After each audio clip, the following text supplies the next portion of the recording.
This episode is brought to you by Squarespace. With Squarespace, you won't make just any website. You'll make your website. Squarespace allows you to personalize everything so that your site is as unique as you are. From choosing a custom domain to scheduling a blog post or setting up an online store, you can tailor your website to fit your individual needs. When you're ready to launch, head to squarespace.com/besties for a free trial and use the offer code BESTIES to save 10% off your first purchase of a website or domain. 2019 has been weird. It's been a weird year, hasn't it? Yes. I don't see how, man. Man, fucking video games at the beginning were one thing, and now they're just like streamed in your web browser to your phone where you can play the latest games. When I was in Japan for my honeymoon, here I go again. I was at a shopping pavilion and I peed on a video game in a toilet. So 2019, hey, guess what? You're not there yet. I don't know what year that was in, but 2019 is like, oh, Microsoft's streaming shit onto a Sony phone. And it's like, I peed on a game. Like, it doesn't matter yet. I'm trying to translate what you just said. You went to Japan. You put a video game in a toilet and you peed on it? I didn't put it there. I didn't put it there. I didn't put it there. I don't know, man. You put Hideo Kojima's Metal Gear Solid 4 in a there was like a special P controller that I blasted and it made Mario jump or whatever. But anyway, I don't care that Stadia is whatever, man. Pee on a video game. 2020, pee on games.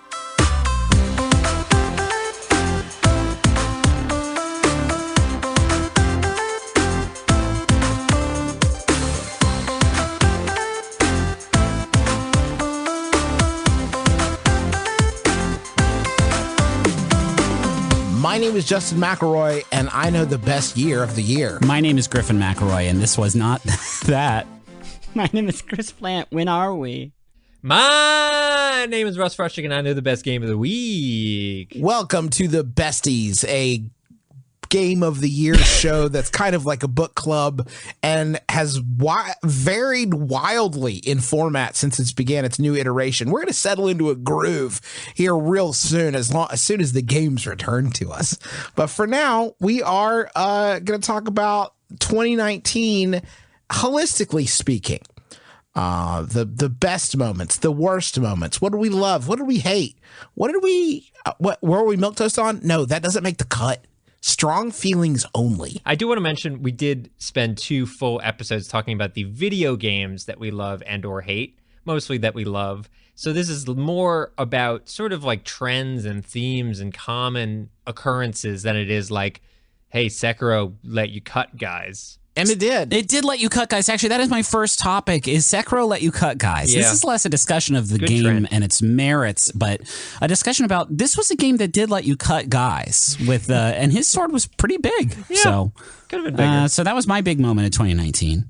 Okay, who wants to start? Russell? I suppose I'll start. So when we started this year, there was a phenomenon. I guess 2018 was the year of the Battle Royale. It sort of became a thing. Like a big deal in 2018, and we played a lot of PUBG and we all had a good time and it was lovely.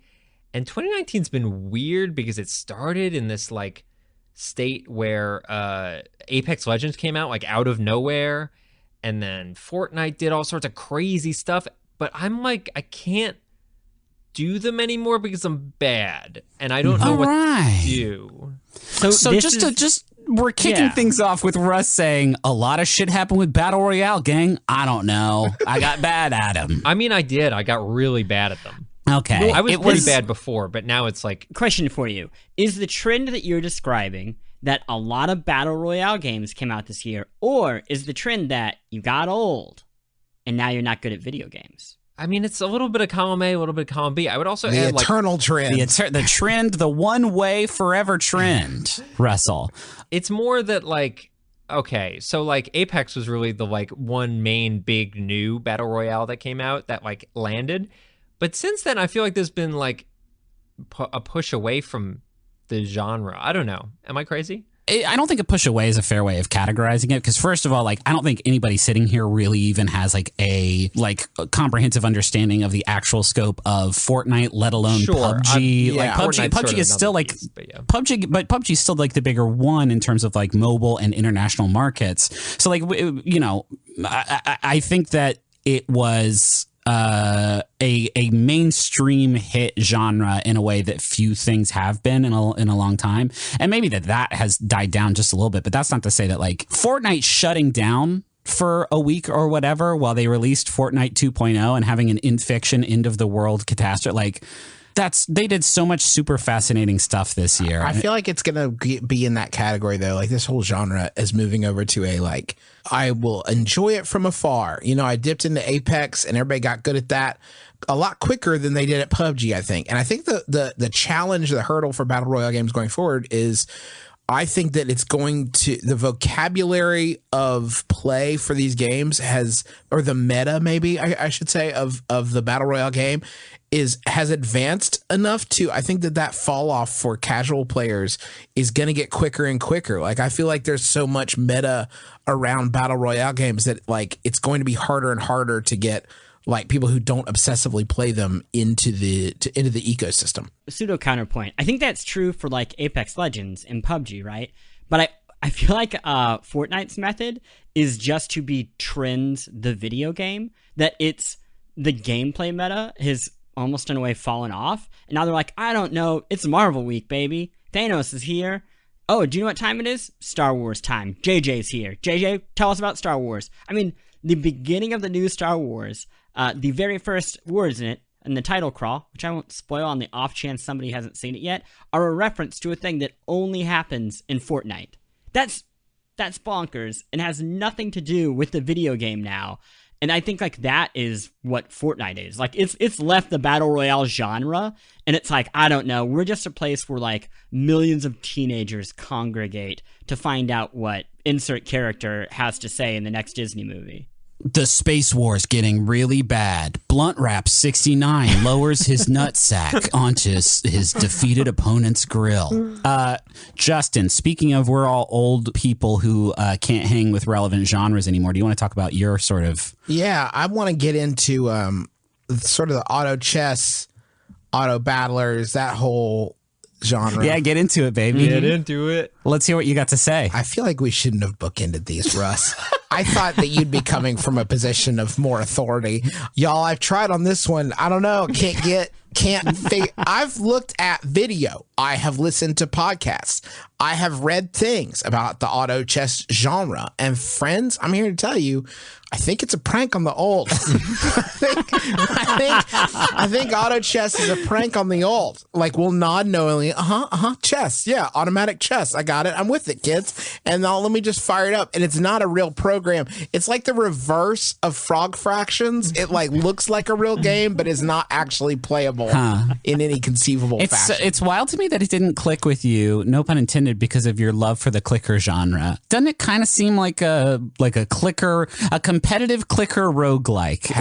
I would have no way of know. You know what? I feel like I'm not going to be able to get into new genres that are multiplayer focused. If there was a sort of a single player lore heavy, totally different game. Yeah, completely different game. Thank you. Of course. Maybe that would be the one, but I guess this is just my confession that like, I don't know how to get, they look great. They look so good. Wild. The things are happening all over. Do you guys have any more insight into this than I do? So it's not just like the old man show. Well, I do know that like, so Auto Chess came out and that was like the first one of these, and it was a mod for Dota, and it launched, and then Riot, who makes League of Legends as well as billions of dollars, was like, something going on here. And basically made one that was like dramatically more accessible than auto chess, and kind of crushed auto chess into dirt, which is a problem for them. And I don't know how they're going to sort of bounce back from that. So now you really just have... Dota Underlords isn't out on... Wait, which is the one that is out on... Dota Underlords is out on iOS, right? And technically so is auto chess, but I do feel like... I don't think Teamfight Tactics is, though, at this point. No, it's not. Teamfight Tactics is not. But it does feel like Riot and Valve sort of like looked at this idea and they were like, hey, we could do this better, and sort of like dominated. It is sort of like the PUBG situation with Fortnite, where they just sort of dominated the current competition. Interestingly, Russ, your contribution seems to be more of a survey or perhaps a history without explaining to me what the fuck the game is. So the issue with that is that I have no fucking idea. Plante, this is the first year I have not, well, not the first year, because it's been a couple years since I've been to E3. The last one I went to was, I think 2016. From what I get, we didn't have our finger necessarily completely on the pulse this year, but just sort of like, quick look at it seemed like it really kicked ass this year. From what I heard, checking tweets, and like everybody came out of it saying, hey guys, I had a kick-ass year. See you 2020. Have a great rest of your summer. Plante, is it done or is this an inhale? I feel bad saying it's dead. Y'all like football, right? With the Tom Brady, where people try to count out touchdown Tom, and then he throws the touchdowns in the final 2 minutes, and then he's back, baby. That's how I feel with E3. It's died before. It's been in high schools or just like not happened, and then it like roars back, and suddenly Los Angeles is taking over downtown. So I don't want to say it's dead. It had a lot of people there, but I would say E3 has 3 people that needs to serve, right? It has to serve fans. Well, listen, if they only got to get 3 people there, I think that they're fine. Has to serve Justin. Has to serve the fans, the press. Stupid Louie, the YouTuber. The fans, the press, and like GameSpot. That's right? The people who buy and sell the games. Stop. And it's like, I can't believe you've messed that up. Oh my gosh, thank you. You've been a professional in this industry for 5 decades. Retail, press, EB Games. fans. Yes. And it's not good at any of those now. For like the press, the idea was back in the day, like 20 years ago, to get the New York Times and Washington Post to like ever write about games. It was like, okay, we all got to come together and do one big event, and then maybe we get a paragraph on like the 4th page of the art section. And now like you don't have to do that. For like retail, I mean, GameStop's not like in the best spot in the world, and there are plenty of other events. And for fans, you have things like Nintendo Direct. Yeah, twist for those listening at home who don't keep up. They have never cared if the Polygons and Joysticks and Kotakus and IGNs of the world were there. They couldn't give a shit. No, not at all. So they're not really like serving anybody. And I think the idea now is like, well, if this entire model doesn't work, we'll just do fan events.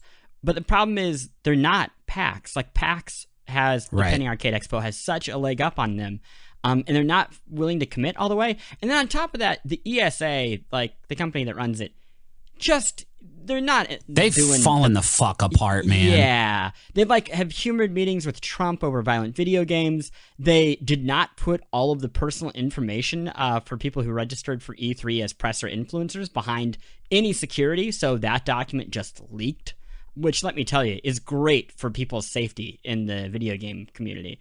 They're just kind of the pits. And it seems like even without all of the mistakes they're making, that everybody is kind of piecing. EA build like a while ago. Activision shows up sometimes. Microsoft literally just owns a theater in the complex. So they're like, why would we possibly pay you to show up? The fact that Microsoft flexed nuts at the Game Awards, not at E3, I think tells a lot. Hey, listen, the Video Game Awards are filling in a lot of like what that used to be. Like there were more announcements, like 100% more announcements in the VGAs this year than in E3, right? I wouldn't go that far. But it was competitive in a way that it has certainly never ever been. Yeah. I am looking forward to E3 2020. I think this was a rough year for all of the bad, terrible managerial mistakes that were made this year. But also just like it's that perfect storm of last year before ostensibly a new console generation rolls around, and so of course it's going to be like the slowest. Yeah, I also just think though, like at the end of the day, Apple has proven over the past decade and change that why participate in these events when you can just own your own event and have and completely control it? That makes so much more sense. I want to talk about Nintendo. My friend, Uncle Nintendo, I have 2 uncles who work there. They made Mario and Yoshi, and what they've been up to this year, delighting all of us with that Switch Lite. Here's a confession. I just switched back to my Switch Thick. Why? Well, because I was playing some stuff with Henry, and not being able to like plug it into the TV was detrimental to that. Yeah. Not being able to like just slide the Joy-Cons out and be able to play 2 players was kind of a pain in the ass. But the Switch Lite I like a lot. I think that was cool. I think that was smart. I think introducing that earlier in the console cycle, that like 2DS style, more budget, more durable sort of model is really neat.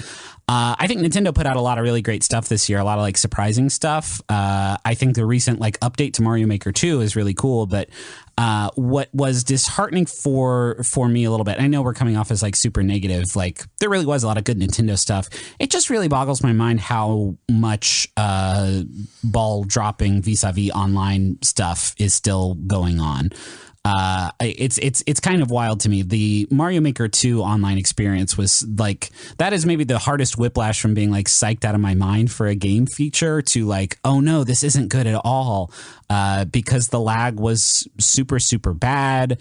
It was kind of tough to find like creators that were on your friends list. Like the entire system is still like so arcane, and I keep waiting for like the big firmware update, which I saw somebody online point out like hasn't happened yet. Well, I don't know. I mean, this console's been out for what, a year and a half, almost 2 years now. When did it come out? Early 2017, I want to say.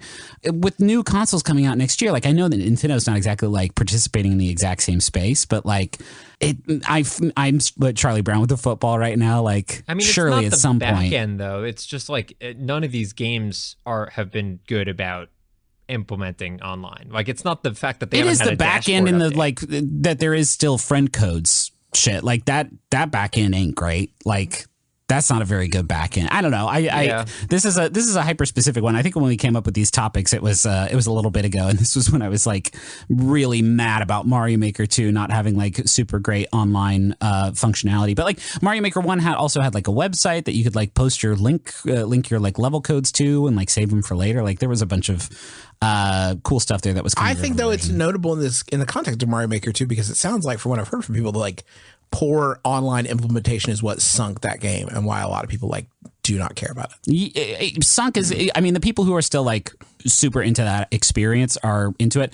I think that Mario Maker 2 like hasn't had the longevity, certainly for me, even though I think it's a way better game. I think it is because like it was just a little bit too tough for me to find levels from like people I know and people I follow online. And like, that's the kind of stuff it feels like is just constant. And there's stuff that I'm really excited about next year, like especially Animal Crossing, where like, I don't want anything to like get in the way of me and Tom Nook forming a new relationship. Well, something is going to get in the way of this show though. And it's a commercial break. Yeah, you don't like it when you frame it like that. Oh, really? That's weird. Well, it's my show. They can come on this show and talk about fucking Mario's hat or whatever we do here if they don't like the way I do things. Russ, you're wearing massive goggles and you're holding what appears to be a katana. If you could come back to us in the real world and okay, he's unhooking from. He just stabbed a whale with his katana. He's getting off his treadmill. Okay, come on down here. He's unplugging some sort of like jelly hoses from his torso. Okay, Russ. I'm okay. He's completely nude and slippery like an eel. Well, at least that's back to normal. Okay. I wanted to talk a little bit about virtual reality, my new passion that lasted for easily 12 hours one day in March this year.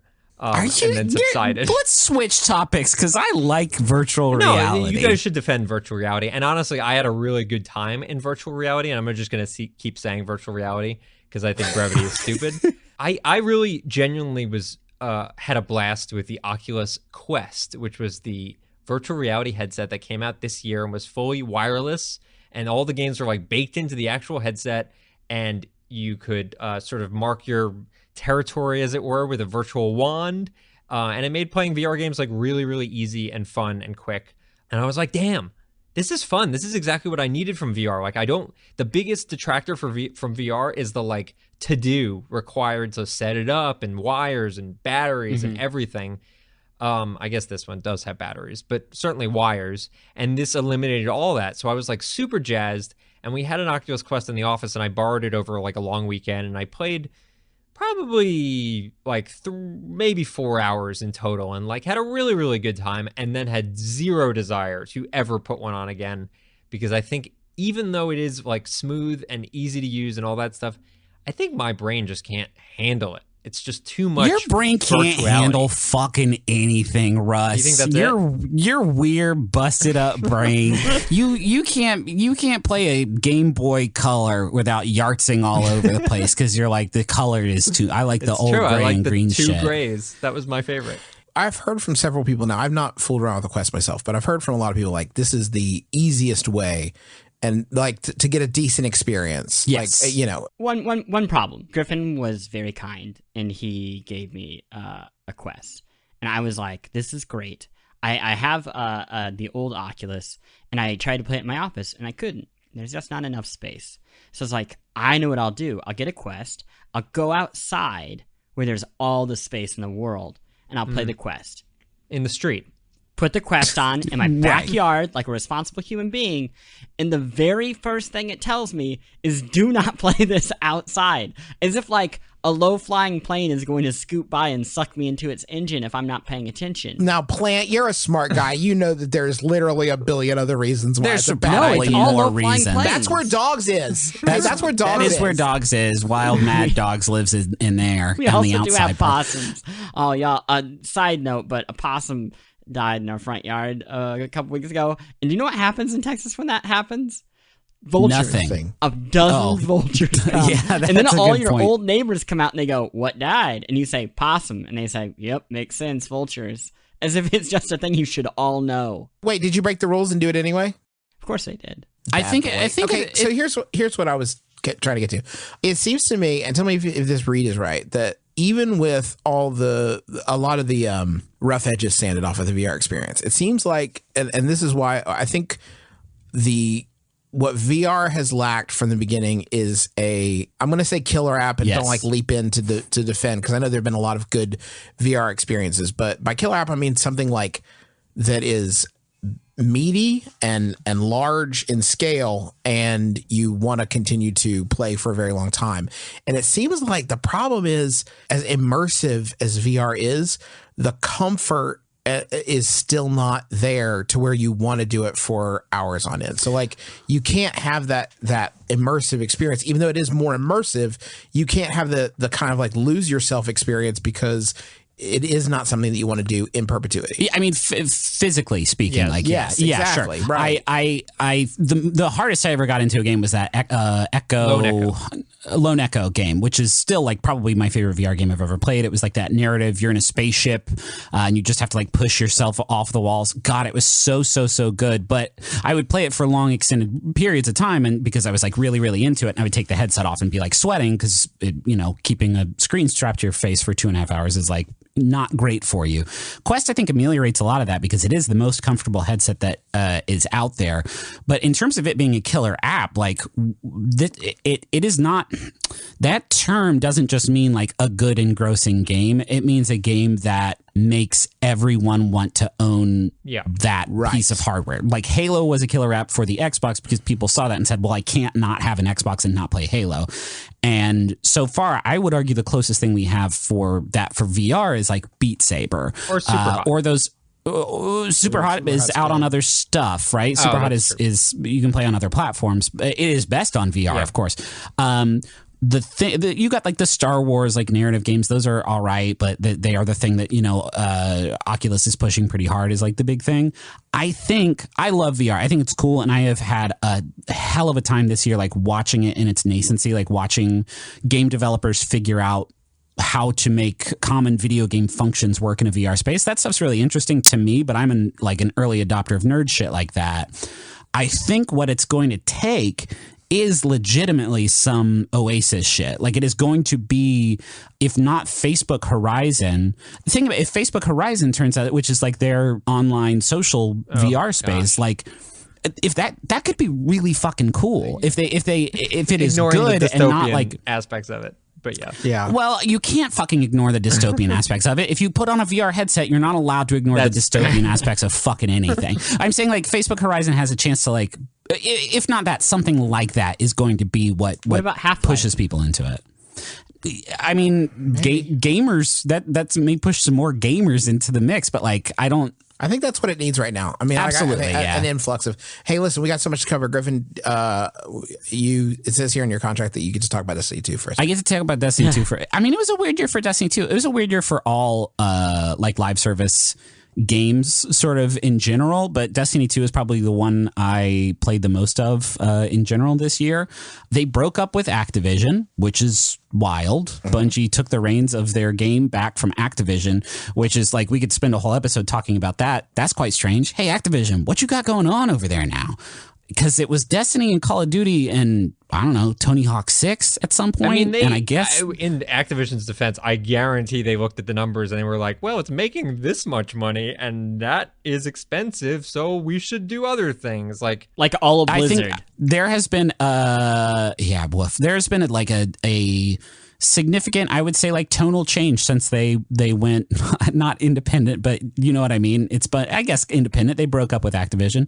The game has like changed pretty dramatically, and it has been really neat. Like watching this huge game, arguably one of the biggest games out right now, sort of take a major big swing after breaking up with its longtime business partner. What do you mean tonal change? I mean, like the way that they are handling seasons now is different. The just the sheer volume of shit that they changed in the update that followed. How they roll out content, essentially. Strategically, how they roll out content, how they do battle. This is like the big conversation for like a live services game, especially one that is sort of MMO-ish, like Destiny, is like, how do you put out new content, especially if there's not a subscription fee, right? Like old school MMOs had that figured out. You pay for the new content by having a subscription fee. Destiny has never had that, right? And so how do you keep putting stuff out and getting people to come back and play? They've never been good about that. I've come back and played every Destiny expansion or update or season or whatever, played it for 2 or 3 days until I finished the story shit and then bounced. Yeah. But this was the season, like starting with Season of Opulence, which I think was the last season they did with Activision.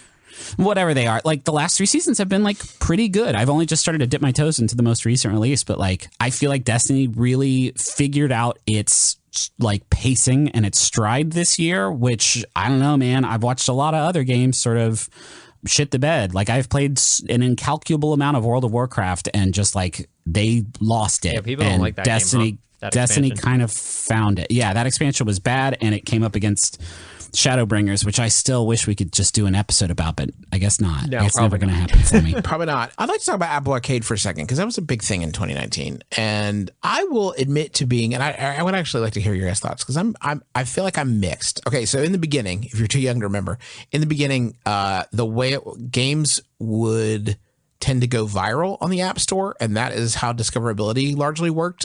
Everybody would start talking about something, and then everybody would play it for a while, and then they'd move on to the new thing, and that was the way it worked for a while. And then it got so big, and some other different things happened. There started to be more of a focus on microtransactions and pay to win kind of stuff, and it became harder for games to go viral like that. Also because it was very diverse, and there was things didn't get the sort of mass heat that they used to. And then Apple Arcade came along, and it was suddenly like you were being surfaced for a very reasonable fee, being surfaced a lot of games that had sort of like, you would assume passed some sort of smell test.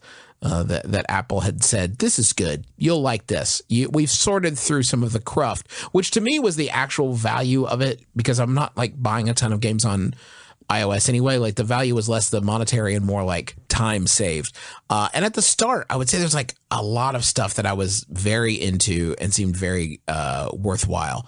I would say that the problem that I have run into is that since it's twofold. One is that since they don't have 100 games all at once anymore, the hit rate for me has gone down considerably since the service launched. It is much more rare that I find something on there that I'm like desperate to play. I think that's problem one. Problem two is that it's still just a tab in the App Store. I think it should be its own app. I think they should break it out into something that is easier to separate. Why does that matter to you? One, I think it makes it harder to separate things and sort through things as they get new games in there. It is harder to find the kind of stuff that you would actually want.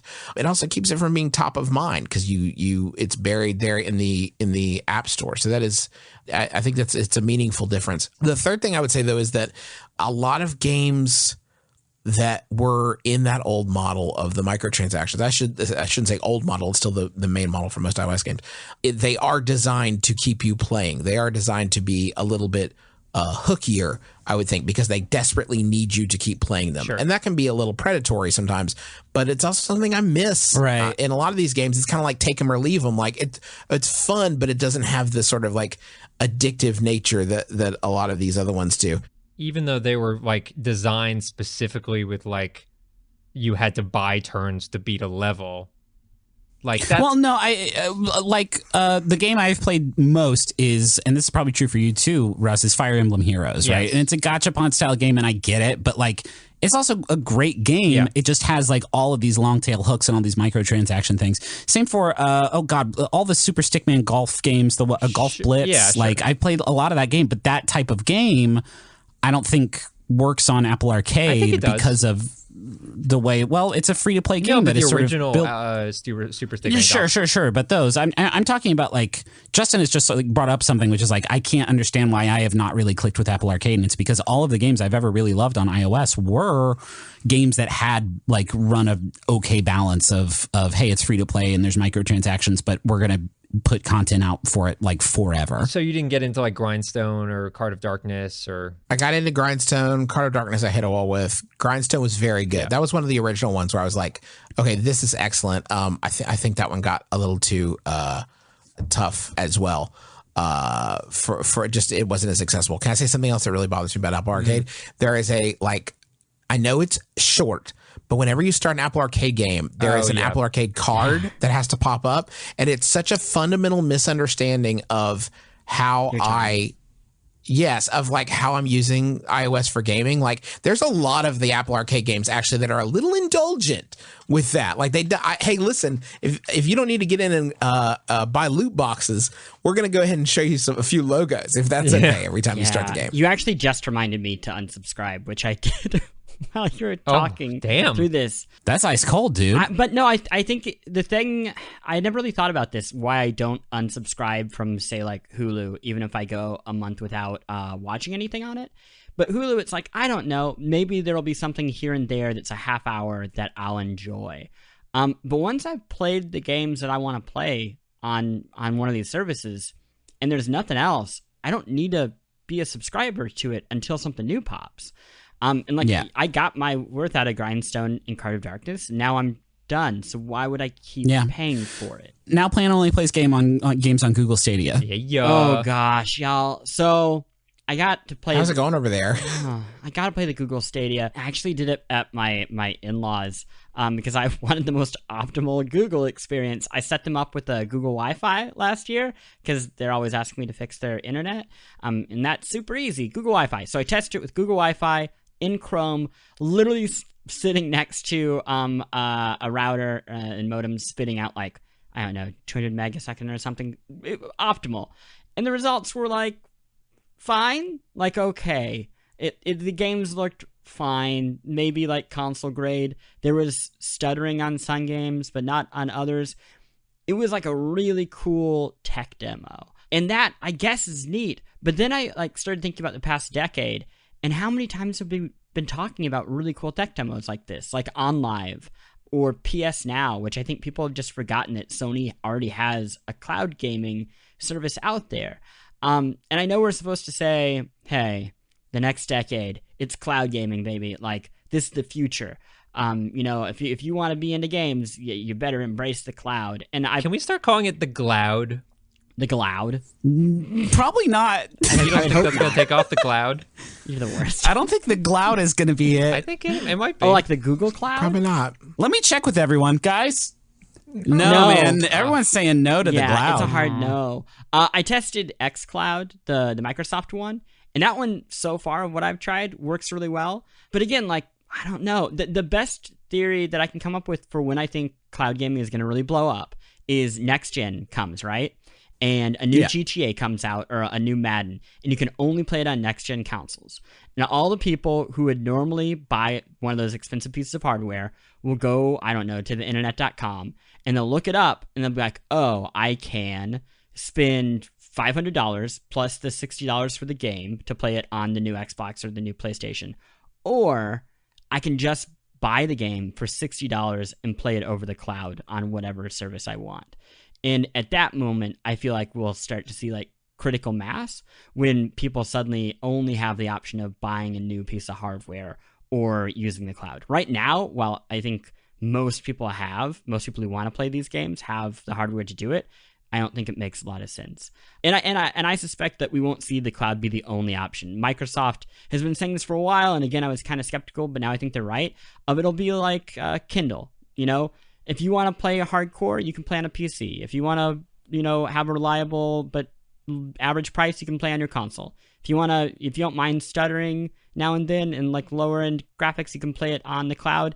And ideally, like you buy it once and it works on all those options. That sounds great to me. I just want remote play on next gen stuff. I got that's the what that if is. you have not Like, messed, if you've I know, but I like the remote play app for iOS for PlayStation 4 is remarkable. It's what I've been playing. Like I've been playing a ton of FF14 like on my iPad connected to a DualShock 4, and like it runs really great. Like that's what I want. I want to own my games on my box and then play it wherever I want on my phone, but not like have to buy them from Google and then also like that's where they live now. Now I have given Google $70 for so weird that they kept that library sort of metaphor for Stadia. It seems like such a misunderstanding of what I kind of want to get in there and just like fuck around with the game. I don't want to like buy something and have it live on Google. Yeah. If it was like if it was Microsoft doing that, and it was literally everything was the same except it was Microsoft, and instead of buying games you had Xbox Game Pass, and like that was it. You paid the subscription, you paid the annual or weekly subscription, monthly subscription for that,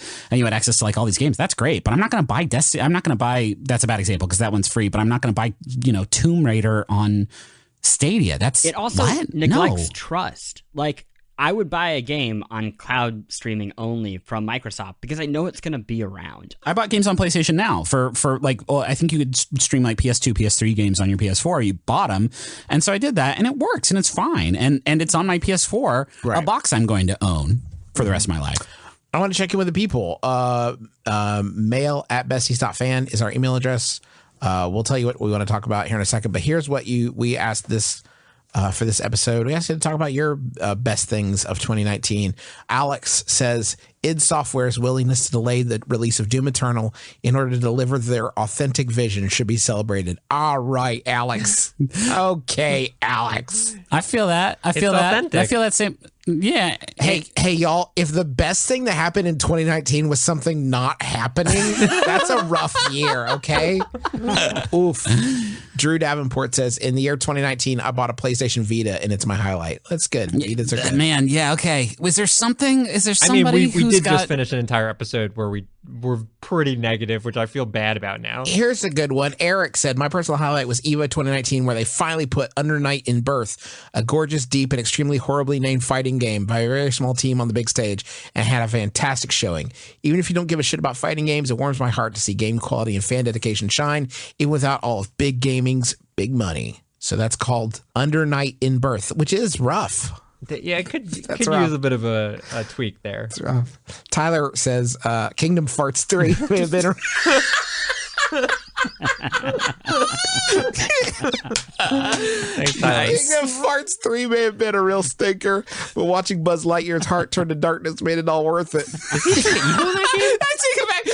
We have been negative. I'm going to say my positive thing is the entire Toy Story chapter, all the JRPG shit that they make fake Tim Allen say and fake Tom Hanks say.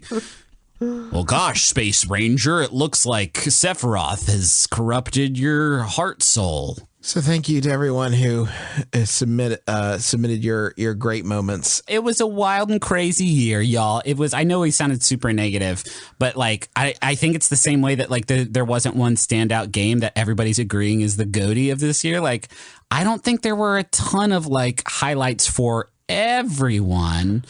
I mean, there were good games. Like we did just spend 2 straight episodes talking about like a pretty large list of very, very good games. So I'm not necessarily saying it was but it was this weird like transition. Calm before the storm, man. Yeah. We want to hear from you. Again, mail@besties.fan. Let us know your most anticipated game of 2020, and you could be on next week's episode. Just tell us what you're looking forward to and why. That is the end of the episode for Fucking good. Nailed it. No. In all seriousness, if you're listening to us on iTunes or various other feeds, you should know that this is actually going to be the final episode that you will get in your normal feed. We are moving on to all episodes being... We're dying. You're dying. We're going to live with your Pop on a big farm. And that farm's called Spotify. No, starting... Also, your Pop's new album on Spotify. It's fire, dude. It's so choice. Starting January 3rd, all episodes of The Besties, new episodes moving forward, will be exclusive to Spotify. So all you really need to do is pop on over and follow and listen for free on Spotify. It is free. You don't need a paid account or anything like that. But literally, there will not be new episodes on this feed if you're listening to it on a place that's not Spotify. So please come listen to us there. Please. The show will probably not exist if you don't come listen to us there. So maybe do that. Yeah, it'll be we promised a lot of shit, okay? Listen, we made a lot of big promises. We wrote a lot of checks with our mouths. Yeah, so please come listen to us and be sure to join us again next time for the Besties. Hey, yo, am I coming with you? No! Hey, I'm backing up the car. Boop, am I making the trip? The giraffe is bitten onto the rear bumper of the car and is now bouncing along the street as we speed away. Guys, hold up. We're bringing New York Giraffe with us too. Fine, Ayo! Stop emailing us. Be sure to join us again next time for the Besties.